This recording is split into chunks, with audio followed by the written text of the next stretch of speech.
Halo, halo, halo, halo, bola neters dimanapun kalian berada. Jumpa lagi dengan saya, host kalian yang cerah sekali, saya Raffi Nunespasi, dan teman saya yang juga cerah, Asad Arifin. Balik lagi di Bareng Bola, karena main bola itu barengan. Kalau sendirian siapa nih Mas Asad? Kali ini yang sendirian Jairo Ridwal.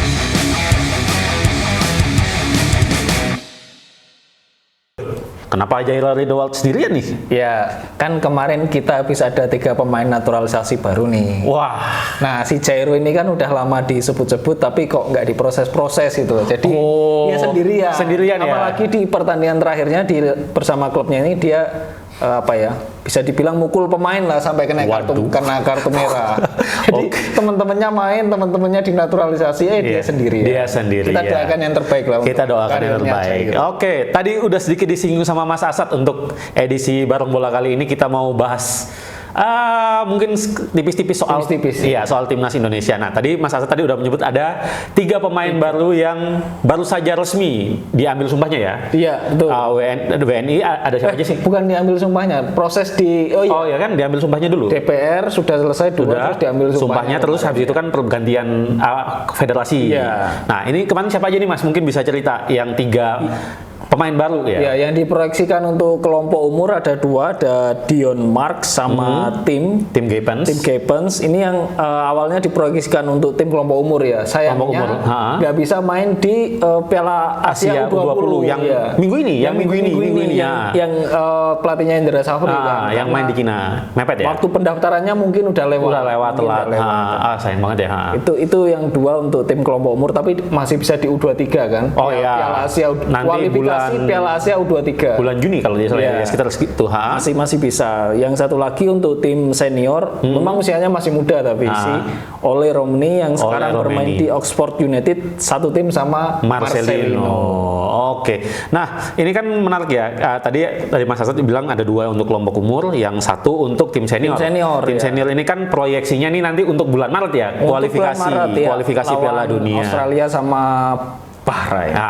Nah, ini mungkin kita bahas tipis-tipis ya Mas Asad. Si Ole Romeni ini gimana sih maksudnya? Apakah nanti untuk bulan Maret ini siap ya maksudnya dalam tanda petik? Ya, kalau dari segi waktu harusnya udah siap ya. Biasanya setelah proses semua selesai, maksudnya udah sumpah itu kan tinggal pergantian asosiasi. Iya, asosiasi federasi betul. Nah, itu biasanya kan butuh waktu ya paling lama 2 minggu lah. 2 minggu ya? Nggak terlalu lama berarti biasanya ya? kan seminggu 2 minggu. Iya, sekitar segituan. Tergantung administrasinya aja kan.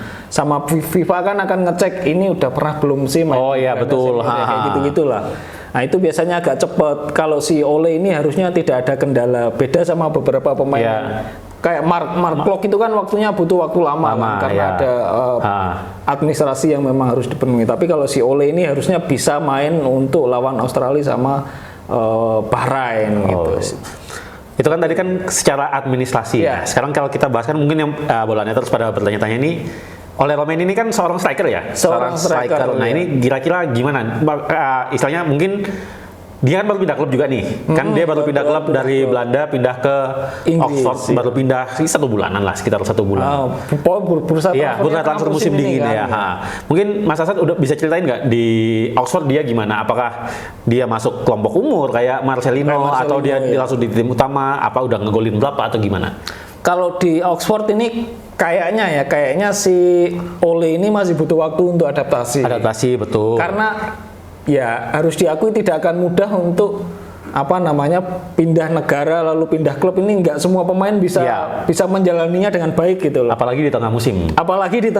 Karena nggak ikut pramusim, nggak ngerti pelatihnya gimana, keinginannya itu rekan-rekannya gimana. Nah, si Ole ini masih ada di tahap itu. Sejauh ini sih dia udah masuk squad dan bermain itu. Udah main 3 kali. 3 kali, oke. Tapi semuanya sebagai pemain pengganti dan catatan bermainnya ini belum sampai 15 menit per pertandingan. Jadi memang ya bisa dikatakan belum ada kontribusi yang menonjol atau hal-hal spesial yang dilihat karena menit bermainnya masih minim. Tapi kalau kita melihat catatan di sebelumnya memang Ole ini memang masih belum stabil ya, karena faktor usianya juga memang belum matang. Jadi ya secara potensi ada, tapi apakah dia bisa beradaptasi dengan cepat di Oxford maupun di timnas Indonesia nanti. Nah, itu yang patut kita nantikan. Oke. Terus tadi kan kita udah bahas Ole, kayak sekarang kita bahas teman setimnya nih. Teman setimnya. Si Marcelino Marceng. Marcelino. Kalau Marceng gimana Mas Asad? Ya, belakangan ini apakah udah mulai, kan dia kan semenjak pindah kan lebih banyak di tim kelompok usia. Nah, ini sekarang gimana nih? Update terbaru dari Marceng. Beda dengan Ole ya, kalau si Ole ini kan udah dimainkan, walaupun tadi kita udah bahas ya, belum pernah masuk starting dan belum pernah main full. Kalau si Marcel ini memang sudah pernah masuk squad untuk pertandingan tim senior, tapi belum bermain sama sekali.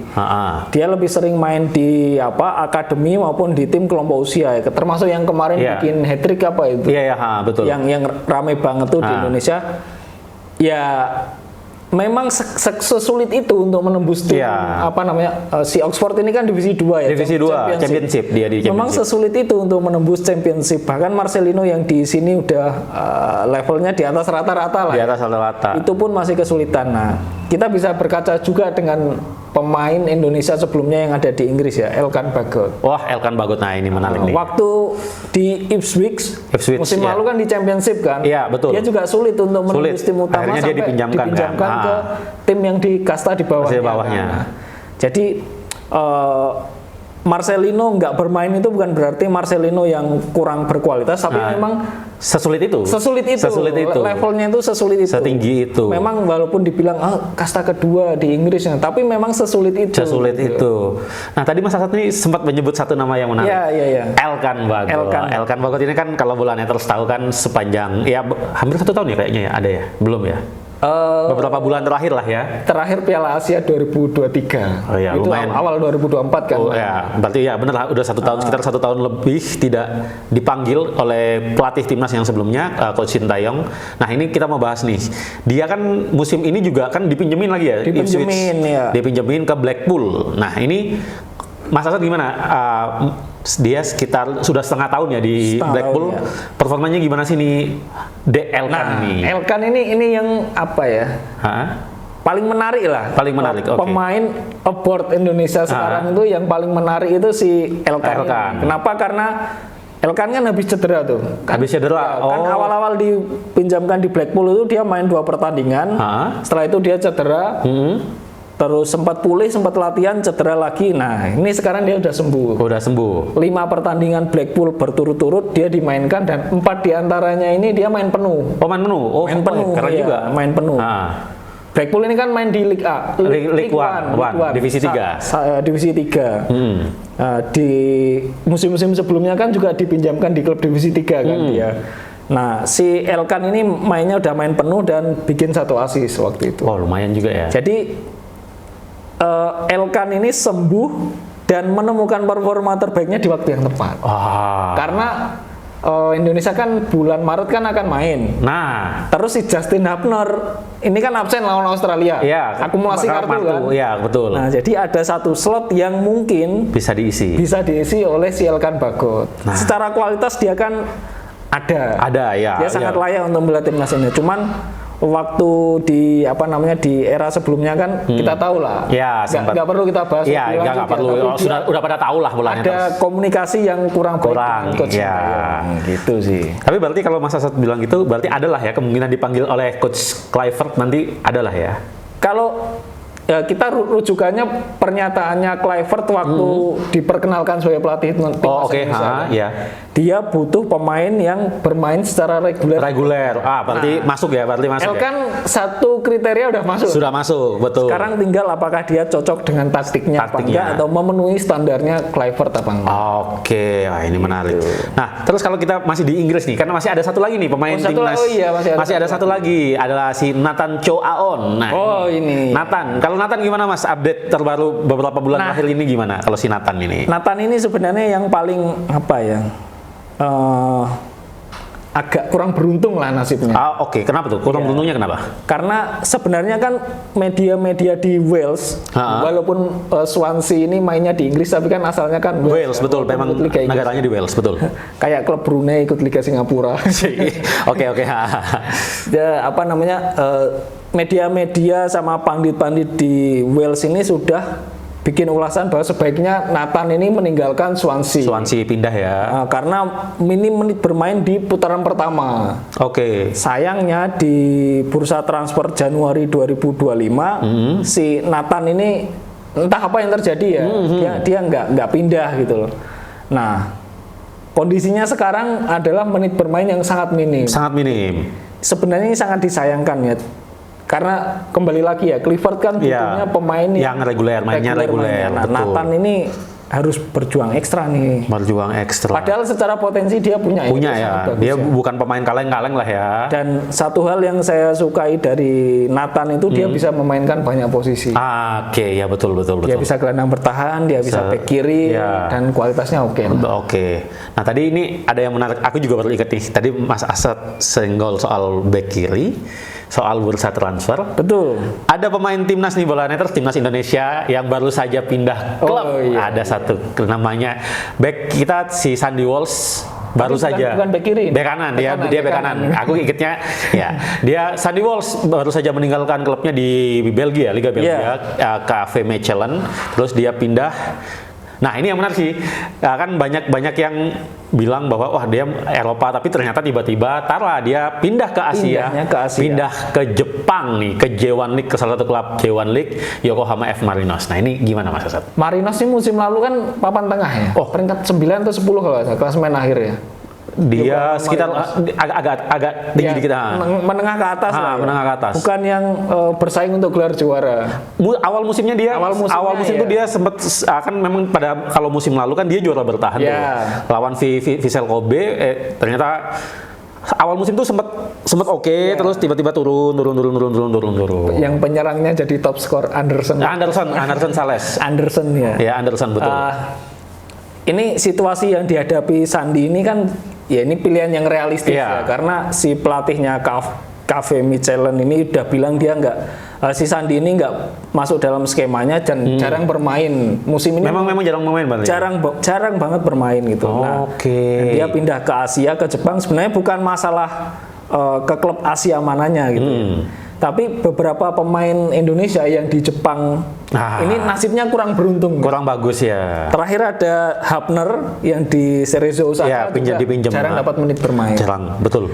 Lalu sebelum-sebelumnya ada banyak ya, ada Stefano Lillipali, Arhan dulu dong. Irfan Bahdim. Ya, ada Pratama Arhan. Nah, itu pemain-pemain Indonesia yang pindah ke J-League ini jarang dapat menit bermain. Gitu. Nah, semoga kita berharapnya si Sandi ini tidak mengikuti jejak betul. Karena secara kualitas dia ada, pengalaman ada, dan ya harusnya dia kalau pemain lain yang dari ASEAN kayak ada Canatip sama Teraton itu kan bisa dapat menit bermain. Dapat ya. Kita berharapnya Sandy Walsh seperti itu. Oke, kalau nggak salah Mas Abud ini kan pernah liputan langsung J-League ya? Ya, betul sekali. Pernah menyaksikan pertandingan Yokohama FC lawan Yokohama Marinos? Oh bukan, jadi gimana ya? Jadi kalau dulu saya tahun 2023 kebetulan dapat undangan nih dari J-League. Yang pada saat itu sih yang saya nonton pertandingannya itu laganya Kawasaki Frontale, itu dia pada saat itu juara bertahan lawan Marinos, timnya ini. Nah, jadi si Sandy Walsh yang baru. Jadi kan buat bola neters mungkin yang nggak ngikutin J1 League, Marinos ini bisa dibilang salah satu tim papan atas ya. Betul, jadi mereka juga musim lalu juga agak jauh di Liga Champions Asia. Jadi secara klub kalau misalnya kita bandingkan sama klubnya si Arhan, Tokyo Verdy kan tim rebutan promosi dari J2. Nah kalau si Yokohama Marinos ini dia istilahnya stabil dalam beberapa tahun ini, memang tim papan atas. Jadi kalau misalnya di Verdy aja agak susah main, nah di Marinos ini mungkin bakal lebih kompetitif lagi. Apalagi seperti tadi Mas Asad bilang tadi kan punya penyerang yang jadi top skor. Pemain asingnya Marinos ini juga bagus-bagus dan hampir di semua lini ada. Nah ini yang akan menarik nih, makanya aku juga agak-agak was-was. Sandi ini bisa nggak ya nanti dapat menit bermain reguler, karena memang ya itu tadi secara level kompetisi mereka tinggi, materi pemain tinggi, juga kualitasnya bagus-bagus. Jadi waduh ini bisa nggak nih? Tapi ya kita berdoa aja jangan sampai lah ya. Berarti secara tradisional itu Yokohama Marinos ini tim yang apa ya? Ya kalau di Indonesia itu bisa dibilang kayak levelnya Persija, bisa dibilang kayak gitu-gitu ya. Bisa mungkin kayak ini ya. Kalau Marinos itu kan dia kan dulu kan bukan dia 2 tim yang dilebur kan. Tahun 95. Nah, mereka kan juara tuh 95, terus 2004 2005. Terus habis itu tahun 2019 sama 2022. Mereka tuh naik turun. Memang performanya memang naik turun. Cuma kalau dalam sekitar 4 sampai 5 tahun terakhir mereka tuh konsisten di papan atas. Jadi bukan tim yang kaleng-kaleng lah. Kalau tim besar bisa dibilang tim besar, betul. Tim besar di Jepang. Salah satu tim besar nih. Menarik.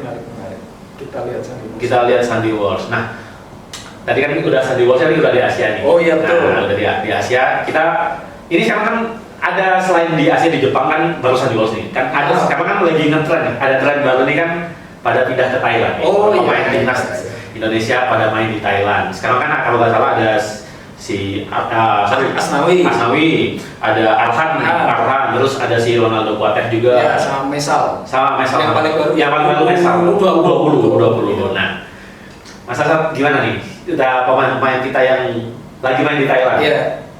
Kalau kita runut agak sedikit belakang sedikit aja.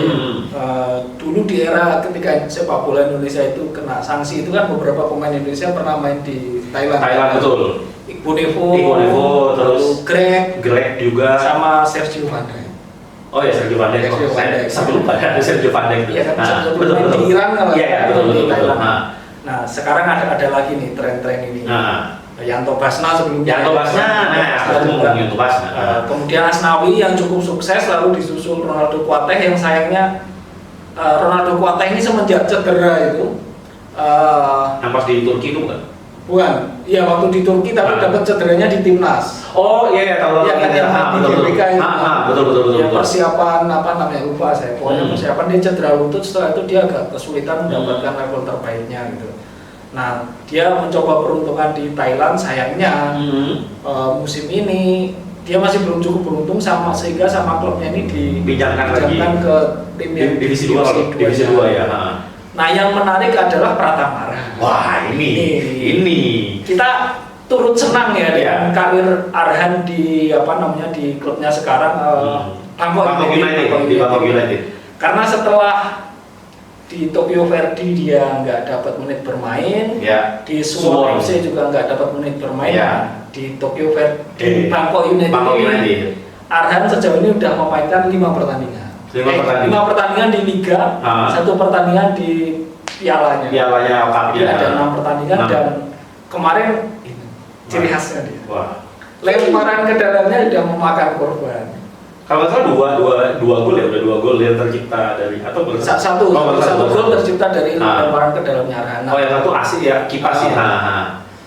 Yang patut disorot dari Arhan ini kan dia sekarang usianya udah 24 nih. 24. Nah, masih muda juga.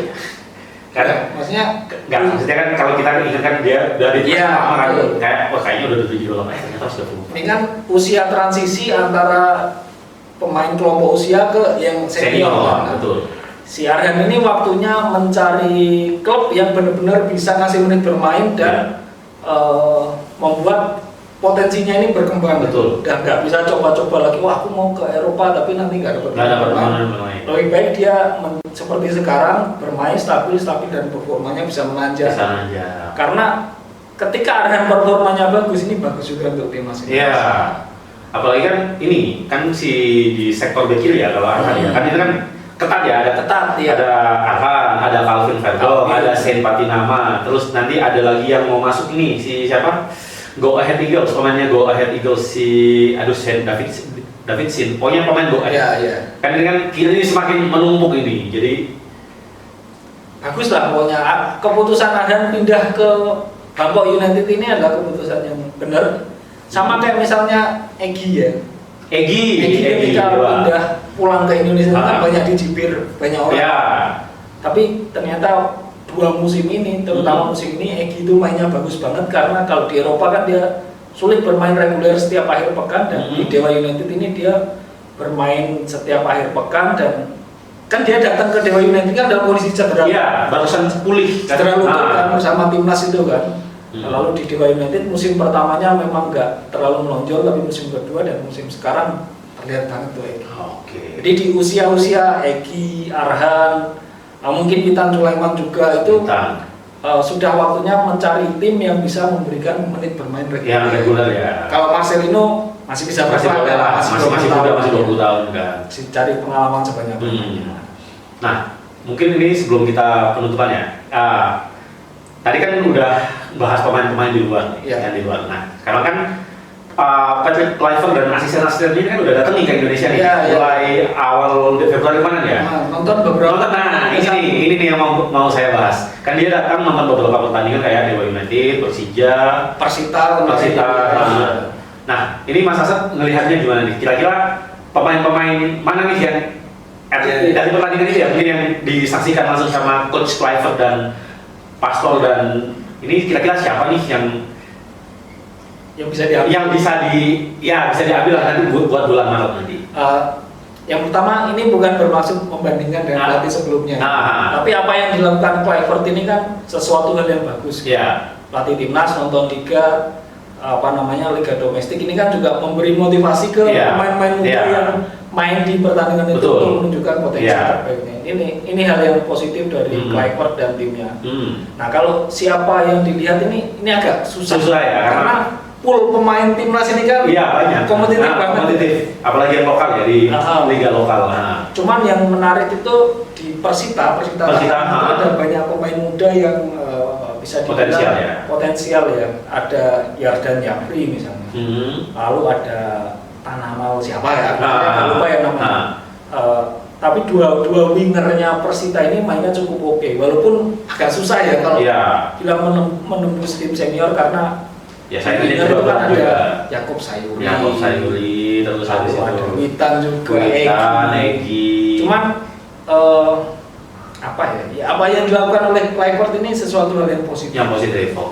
Terlepas apakah ada pemain yang timnya dilihat itu dipanggil tidak, betul. Tapi setidaknya effort dia untuk menyaksikan liga lokal kita, PRI Liga 1 secara langsung di stadion itu patut kita apresiasi. Dan harusnya saya yakin sih ada beberapa. Ada beberapa yang kemungkinan bisa karena kita kan nggak tahu siapa yang kan masih penilaiannya masih kan waktunya juga masih cukup panjang, masih sekitar 1,5 bulan lagi sebelum pertandingan kualifikasi Piala Dunia 2026. Yang pasti kita dukung terus.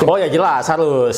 Jangan lupa kita harus terus mendukung timnas Indonesia, dan semoga banget nanti di pertandingan berikutnya kita bisa dapat poin dan insya Allah kita lolos ke Piala Dunia 2026. Kita bersiap memberikan sajian ke Bola Neters, liputan langsung ke Amerika Serikat. Nanti dan Meksiko. Kanada jangan lupa. Kanada, Meksiko dan Amerika. Nanti jangan lupa ya Bola Neters, kita doakan timnas Indonesia kita semoga kita dukung, masih ada sekitar 1 bulan lagi.